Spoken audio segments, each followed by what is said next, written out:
Rainy சீசனில் cactus எப்படி care and maintenance கொடுக்கணும்னு நிறையா பேர் கேட்குறீங்க. அவங்களுக்கான வீடியோ தாங்க இது.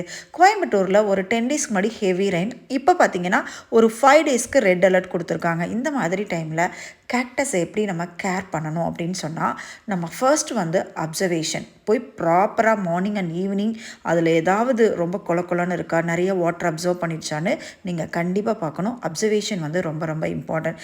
செகண்ட் வந்து பாட்டிங் மிக்ஸ் போடும்போதே நீங்கள் அதில் நிறைய ரேஷியோவில் சாண்ட், அதுக்கப்புறம் பியூமி ஸ்டோன், சிண்டர், அதுக்கப்புறம் பெர்லைட் போட்டுக்கோங்க. அது வந்து வாட்டரை வந்து ஸ்டாக்னன்ட் பண்ணாமல் உடனே ரிலீஸ் அவுட் பண்ணிடும். அதனால் drainage whole and proper drainage இருக்கிற பாட்டிங் மிக்ஸ் வந்து ரொம்ப ரொம்ப இம்பார்ட்டன்ட்.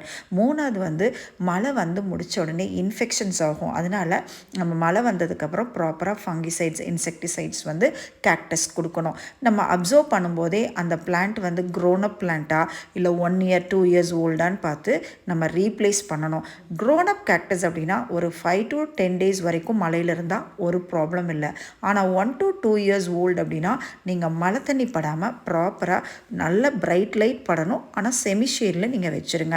இந்த மாதிரி கேர் கொடுத்தீங்க அப்படின்னா ரெயின் வாட்டரில் கேக்டஸ் ஒன்றுமே ஆகாது. ரொம்ப ரொம்ப இம்பார்ட்டன்ட் வந்து பாட்டிங் மிக்ஸ் தான். ஆனால் இன்டோர் பிளான்ட்ஸ்க்கு வந்து ரொம்ப ரொம்ப ஹாப்பிங்க. இந்த டிப்ஸ் பிடிச்சிருக்கான்னு கமெண்ட்டில் சொல்லுங்கள்.